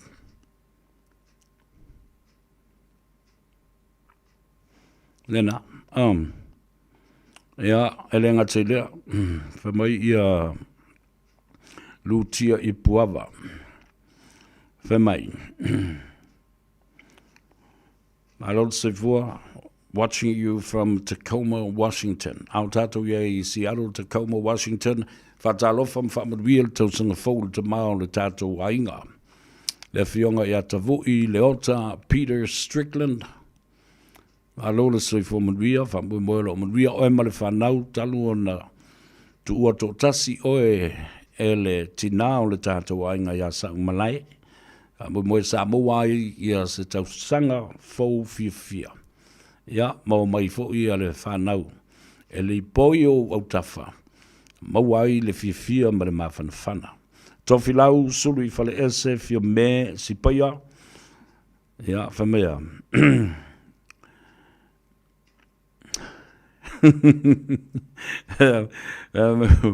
O mga au se aisa po se maruang. Talo whai, ia lele. Mo le mawola, talo whalava malo le sui fumaruia. Ia, talo whatu. Ia, ere ngate lea oisi. O ta milo ai seuva ai, watching from Anchorage in Alaska. Tātou ai ngomai Alaska, talo whatu. Tufol tātou Polokalame. Ere ngate lea. O tātou ainga I Samoa. A wao le nā ua maua le lei mai ia le tātou whasalaunga I le sotanga a le siufongo Samoa I aukilani I New Zealand. Ia ma le tātou ala leo le whamo tasi o ono tesi ma le tasi. FM 106.1 and Samoa. Whatalofa I le talofa whamo. O lo ngalua I se tasi o utausonga. Ia le tofa, ia whono maitu. Malofo le tautua. I le ala leo le whamo, talofa whamo I Samoa. Serena Siosi, talofa lava malolo se Ria tausanga fau ia te oe. O Lucky Faiva. Happy New Year to you, brother. Yeah, watching you from Napier Port. Yeah, whatalofa I tātou Aingoma, Napier, Hastings, Hawke's Bay, Gisborne. Yeah, so se mea lava olo iai o tātou uso matua whawhine o ainga. I ngā ruenga whawhaitemi I New Zealand nei whatalofa atu le atou sa whea.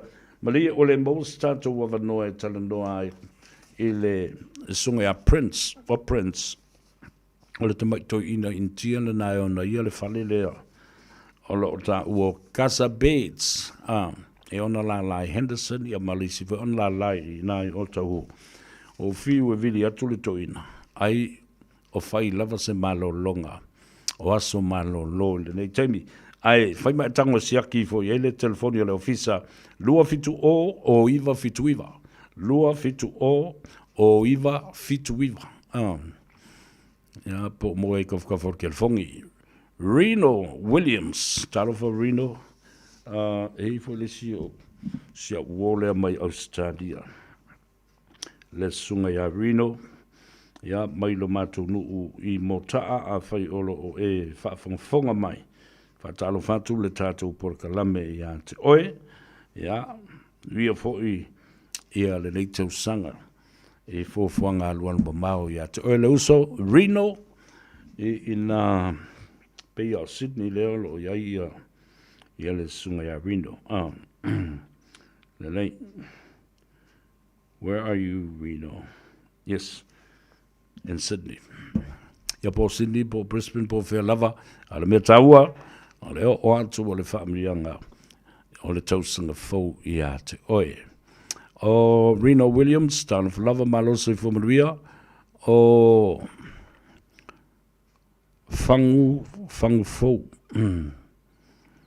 Tāna whangu fau. Ia, ai whambai awa wai poko aku I le ko ingo. I hanga e sa, oi. Tāna whai, malo le soi whamaria.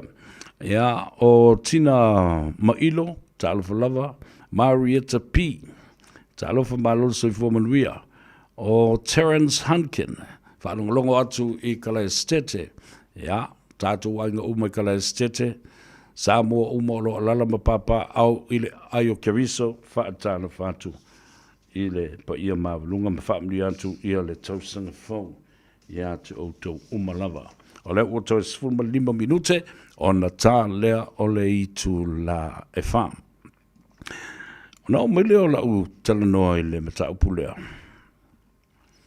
Ua manino I ulu ngalu le tau wha le malo. O le 10 miliona lea na au mai I le malo New Zealand. E tau alatu e whai ma compensation pa o se tutongi. Mo le ngoto ai, o le ngoto unga ai o le moana nui, mana wā nui, ina I safata. O le atufa e le malo, wā utou silsila iai, I lau whinaunga le na matu. Tolu choices na au mai e le malo. Mua, e tufa e le malo le tupe. Aisea, o le malo o Samoa, sa fina wina le mata upu lea, ma le isi malo e ona ia le waa lea ma New Zealand. E le fina wina, e ni tangata o le itu malo, o sa tunu mafono, sa fata mua, sa fata lua e maise, e le na o le ainga malosi ma le talafatai ina olo o afia na afia fo si umu a toa lava fa solo mai ai I le atu fale alili. A alu atu le sipito e o atu fo I mata utu mga ngaifo I le whanga. O le a afia fo. Leanga e le ta oto i se mea tasi le tawhea le au. O le au e whetawhea e wheta lolo ai ona o pe au malolosi o le sami ma le ngā teifale. Ai tau te lei lo foi, le malolosi o ave o le au i lalo le aliti tai. Le alala le nā, e whaisi te le o le awhianga o i tu malo manu uma o le tala whatai lea. Whatasi ai manisi sa whalangolango e ola ai le sami, ma whi ngota mai o le sami. E whapena fo ia i la tau, e whai a la tau pisinisi, e whalangolango i le sami. O le mea mua la, sa iai le manatu o le first option tu inatu ato al 10 miliono tala. E whai le komiti ale i tu malo sa fata. E whai ei le natu tufa ngā tupe. I tangata tei tōtas o pisinisi nā fia. Ai taluai ona o le malo lea sa fina wina na mata upu lea. Lea la na mai e fo i malesi option lona lua. O le asa ili mai se konsale. Se company po stangata e lavalon to mai i feutanga inga ma le whaonga ina o le whaasoso ina o le tupelea. Ai o le panga. O le te lefo i o le tupe o le alu e kutotongi e le konsale lea.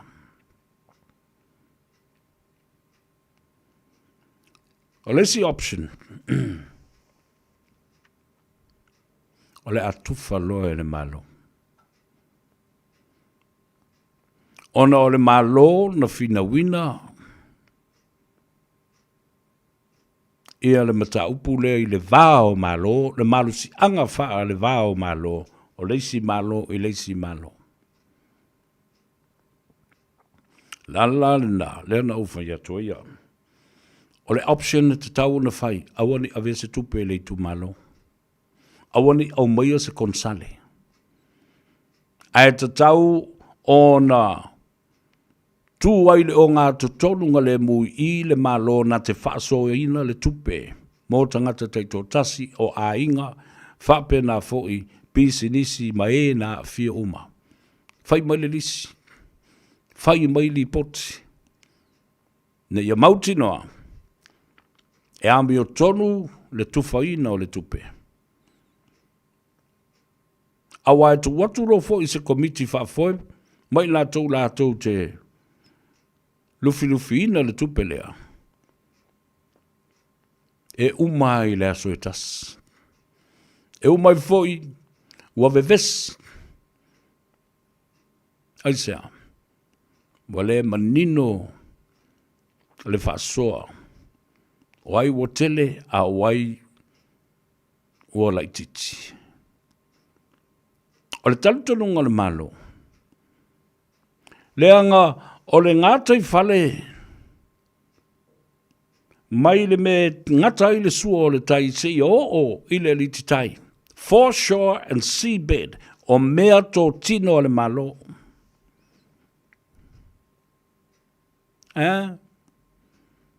A iai fo ni whana me lave tu lai mai le vālea. Pe a tali o li o atoa le motu i salawhai ma le motu i tumua. O mea tō tino nā le malo. O amen tupu mai le ngata i whale. O le malo e ngafa. Ma le whale leia. O ni ati nae po o ni mea e tu tupu mai ai. Nea lalea. Nea na watu ila whinanga. E tā ua le tu o le tupe e tufa e le malo. Ma ia mauti noa e le malo. E iai se vaenga e totoe e whaaso soa mo le angai i le lumanai. Inisi au ngā tupuranga. E fōtu ai mai. Ai le whapena le watu atufa uma ai nei uma ai nei. E le ise le wha mo atai au. Le foi la ua toi au mai le si wha manianga. Le isi se fulu lima afe, se fulu lima miliona tala. E ave tu u tonu. O le poulenga le matanga ruenga o puna o a whala natura ma le sisi o manga. E au fi aile ngata i whale. Nel na o le ua mai nei le fina ngana malo. A sau sao ai le mea na o tala noa tuai. Ana mea whala na e o i aile le 5 miliona lea Australia lea wafoa i mai mo Samoa. Awala le laka pi Samoa. Na fo i options ina. Ale option e ta tau na whai le malo. Fata oto mai se tu la fono. E alo ia ai le tiute man matafa yoi o le malo tuto tasi u Samoa. I le whaava senga ina. Ma le wha tūlanga ina. Ma le wha soa ina o le tupe lea. E au noa ma le alu sao i lima. Matanga le laka pi Samoa. It is the smart thing and it's the right thing to do. Yeah. Malan fulna. I le whaafonga le fionga I le li panemia. Seek legal advice from the Office of the Attorney General. A second opinion, a legal opinion from an independent legal firm. Sofisa lo ia tu maoti. Ao se fautuanga foi me le ofisa o le lo ia sili. Awa, le o tatou lo le leia mea na tutupu I tupe sasa ili e sponsai matu inatu le tatou au o le laka pi Samoa ma le mandu Samoa.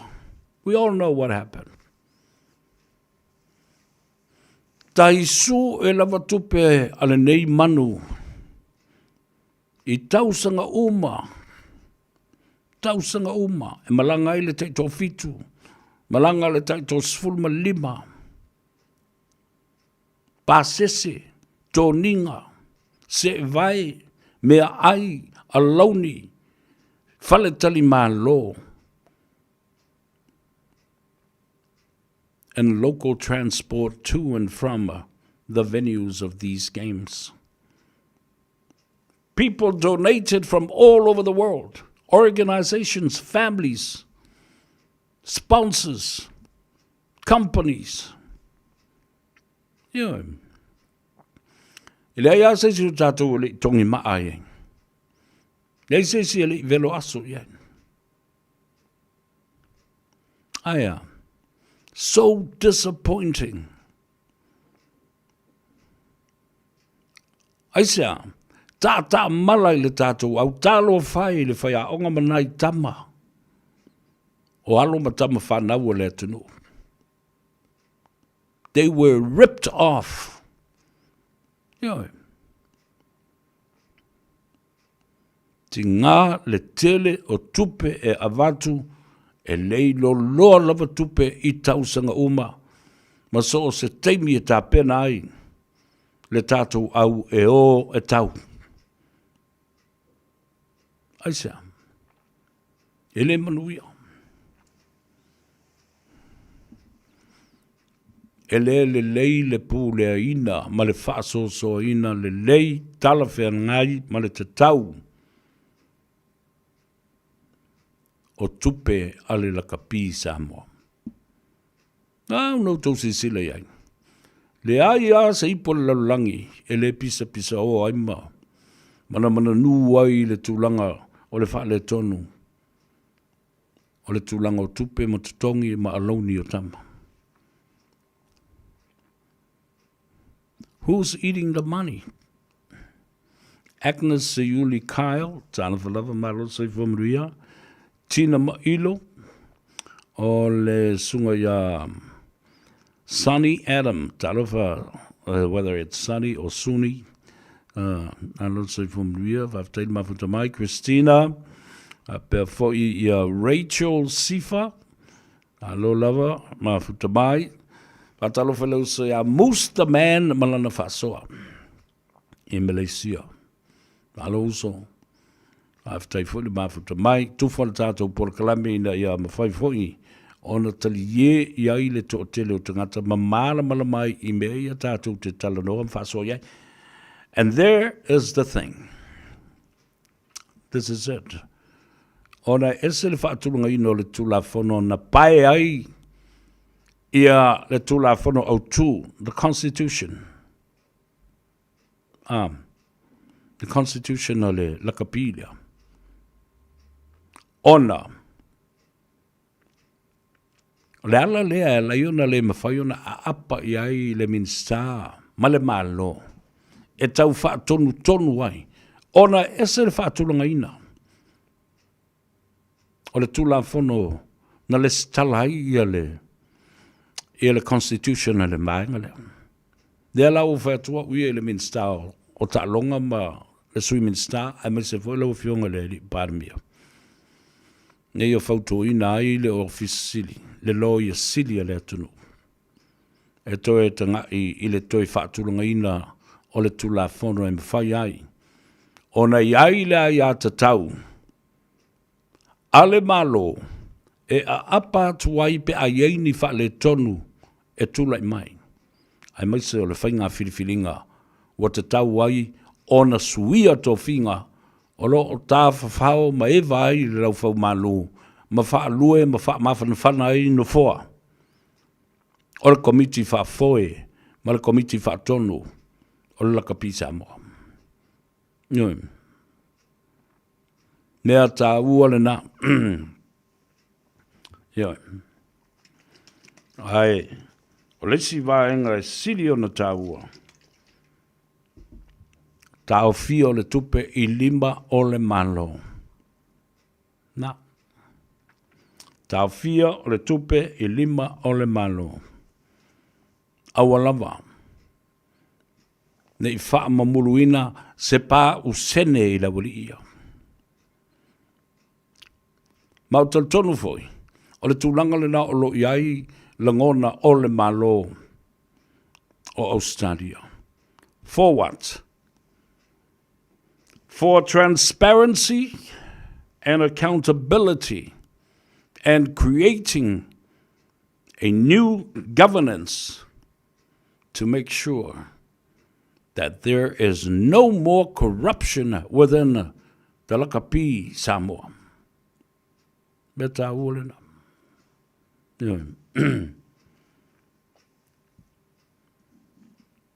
Ja, e manga ilinga. E le feika. E ngā ole wā tuol tupe mai. Saingi le mea la umara kaimi. E aka la uli. And I think this is one of the reasons why these people are so intimidated by Lauli style of management. E fiu e fe ia Lauli. E ngā la aka Lauli mai ia pule o kou. O la auto wai a te taule nā. Whaile mea tau te mana na o iei o tau. Koe waku marakala. Ia. Koe waku e ia marakala a Lauli. Yo, afi o le whamsanonga. Oh, good luck. Before le lefa I ta Lauli I meo ta maiti fo ia le maali li o whaali li o le mawhaiona whaile me mana na o iei. No. O tupe uma. E te tau o na whao ngā ina male te tau. Whaale tū la whono. Ioi. Me tā ule na e tau. O na mālamalama ai. Mālamalama le iai. Ia o tau. Nara whana e leo no whatsawa. O tupe ina mai le ploketi. Ila ni tupe le malo. In the first place. Whāto a mwhainei au na transformer. Mata o se tupe le malo. Ina ua malia le whainga malo. O tupe ia ua avatu. O tupe na o la tau sa ili mai. A mai e lola ia lea. E whaatino ai polo keti ale malo. E o tueli ini tupe whapeti tonu. O tō wawa aila i le lau o le ei tupeo. O la uli ngaoi, pepelo, pio. Ai la tau te le mawhaia la uli. I le me ta o le o e aisi tupe a samo tupe. Ua o tō wawa aila bela nei whai la uli. Ola matua ta mai. E pamu whaata mali ai aisi whaafale upolu. E la se o kou e loa aisi ma pamu whaaka mali ma sau ma le 5 se lau milionga. I le 5 kausanga. No one. Ai wha mai whai o kou e i o kou ki ke li kou ke loa i pamu.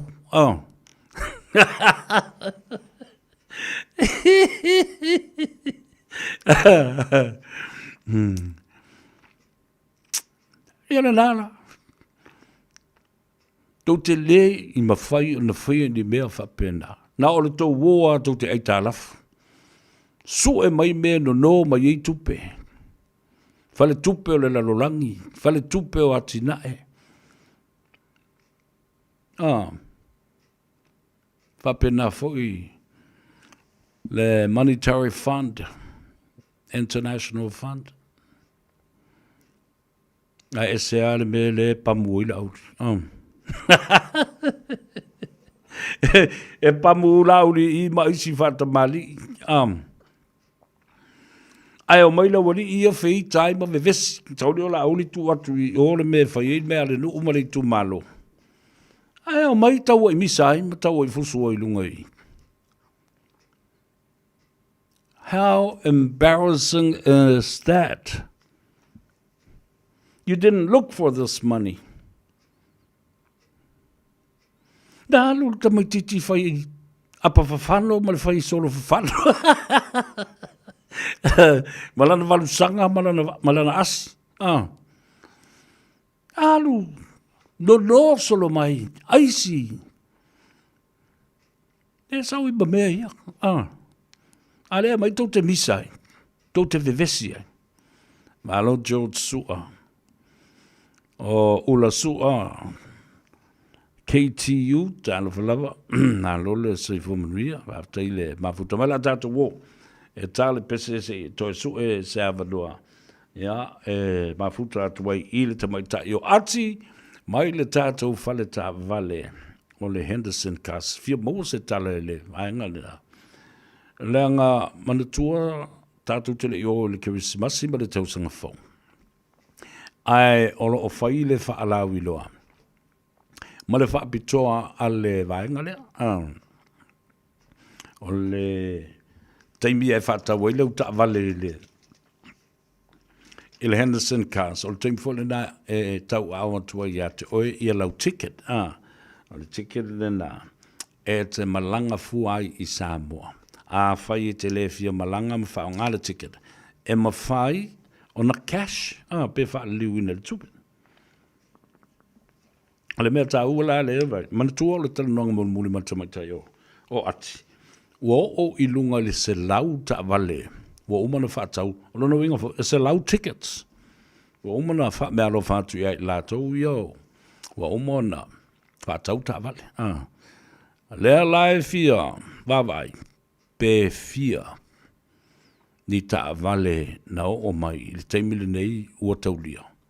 Ai fia fo I ni ticket. Ni tickets o tu I nātu I tangata.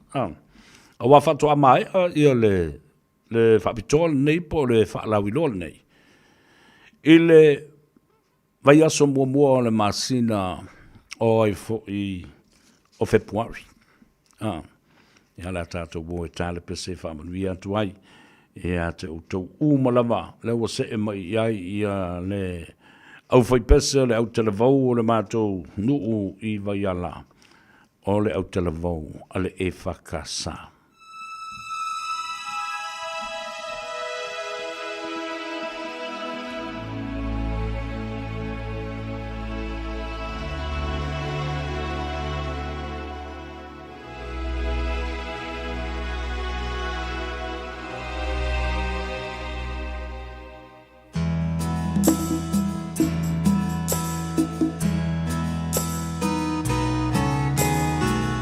Ke ala he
walk through paradise with you, Lord. Take my hand and lead me there. All my earthly treasures I will gladly give. Teach me how to love and how to share. Greed and lust and vanity were mine, Lord. Then I found your love divine. Now on my knees I pray I'll find a way. Let me walk through paradise with you, oh Lord. Oh, my Lord, my Savior, take my hand and lead me on to paradise. Oh, my Lord, just let me follow in your footsteps. Let me walk through paradise with you.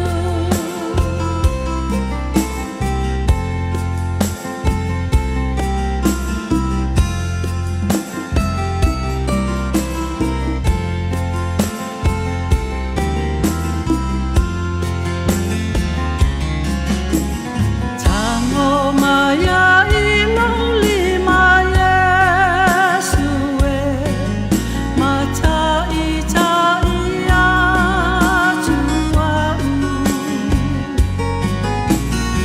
ilo paradiso fia mau maoe ua o langona lo vai vai Faamanga lo maya o sese Yesu lo utu ina nawi o le la lo langi ua malo ai le upu Yesu faamanga lo mai ilo nei tangata vai vai awai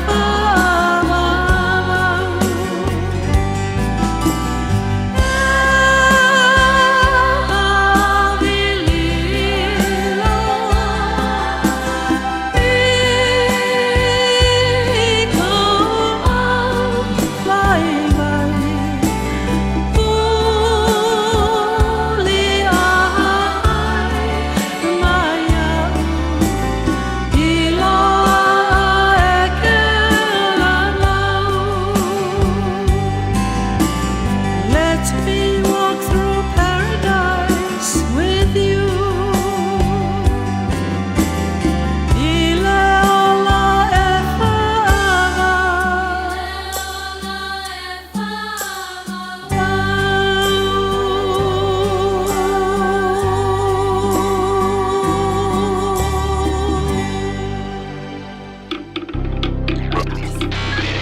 Tasilima i Vatolu Amo. Radio Samoa.